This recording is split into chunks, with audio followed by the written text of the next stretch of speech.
7. The vain religion of the formal hypocrite, where hypocrisy is freely detected and unmasked.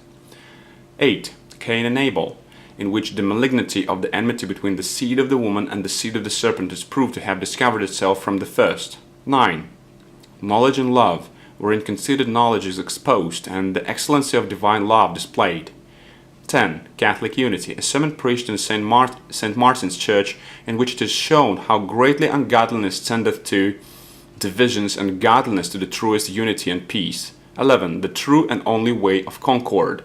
12. Sermons preached upon sundry particular occasions with a few directions to justices of peace, etc.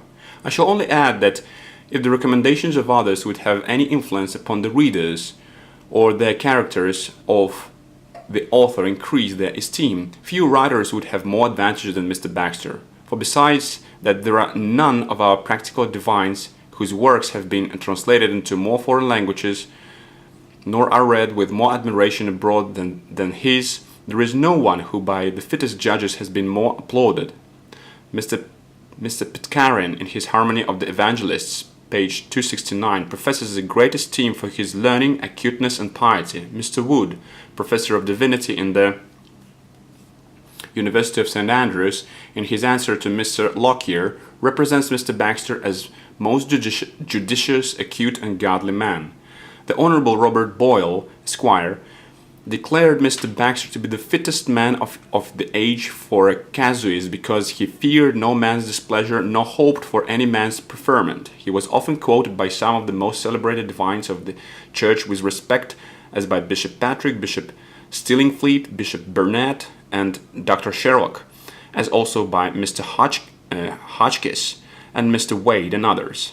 Sir William Morris, in his book of the Lord's Supper, page 32, speaks of Mr. Baxter as one of the dust of whose feet, according to the Hebrew proverb, he should gladly roll himself, and notwithstanding some little difference in opinion, yet he could never have a quarrel with him.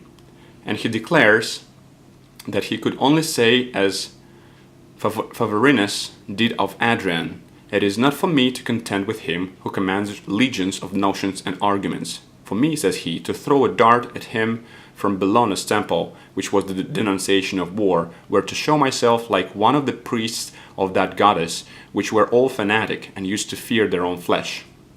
I should be loath to transform the most favorable patron I have found into the most formidable enemy I can meet with.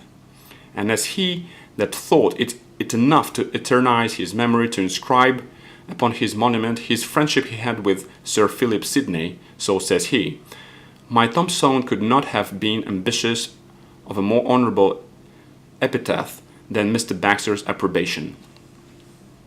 Mr. Glanville, in his Philosophia Pia, page 110, thus expresses himself concerning Mr. Baxter: "That worthy man, I think, is to be honoured much for his stout, rational, and successful opposition of the mischievous antinomian follies, when the current systematic divinity, then called orthodox, was very overgrown with them, and for his frequent asserting the reasonableness of religion against the madness of spreading enthusiasm, for his earnest endeavours for the promotion of peace and universal charity, when it was held a great crime not to be fierce in the way of a sect.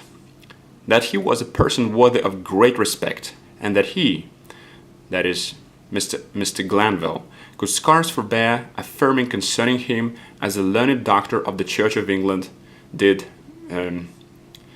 that he was the only man that spake sense in an age of nonsense."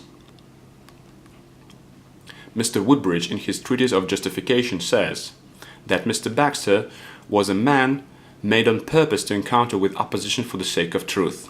And Dr. Manton, upon occasion, declared in the hearing of several that he thought Mr. Baxter came nearer the apostolical inspired writers than any man in the age.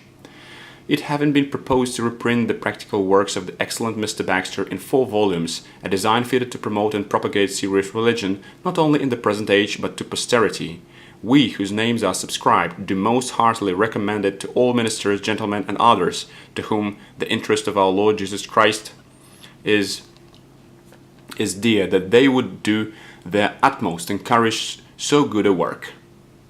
Among all the great and useful projects of this kind that have been set on foot this age, perhaps there have been none so likely to reach all the desirable purposes this may be serviceable for. Here you have not only a few particular heads of Christian faith and practice, but Christianity itself, in its full extent and compass, most accurately handled, and at the same time with greatest plainness suited to the meanest capacities, and pressed home upon the consciences of readers with an inimitable life and fervor.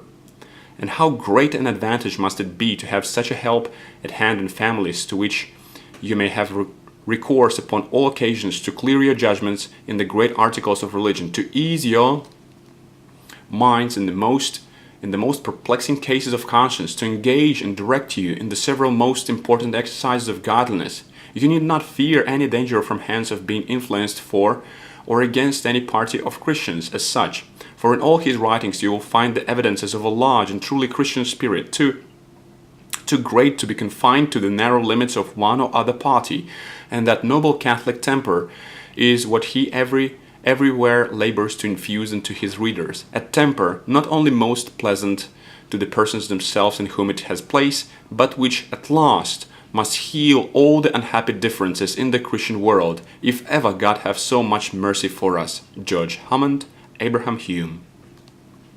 Samuel Stancliffe, Thomas Doolittle, Richard Stretton, John Quick, Matthew Sylvester, Daniel Williams, Daniel Burgess, John Spademan, Samuel Pomfret, John Shower, Timothy Rogers, Thomas Goodwin, Joshua Oldfield, Benjamin Robinson, Thomas Cotton, William Tong, Robert Fleming, John Sheffield, John Billingsley, Daniel Alexander, Robert Billio, Thomas Reynolds, Edmund Calamy, Samuel Bury, Samuel Doolittle, Zach Merrill, Thomas Freaky, Thomas Freck, William Harris, Samuel Palmer, Benjamin Gravener, Michael Pope, Samuel Rosewell.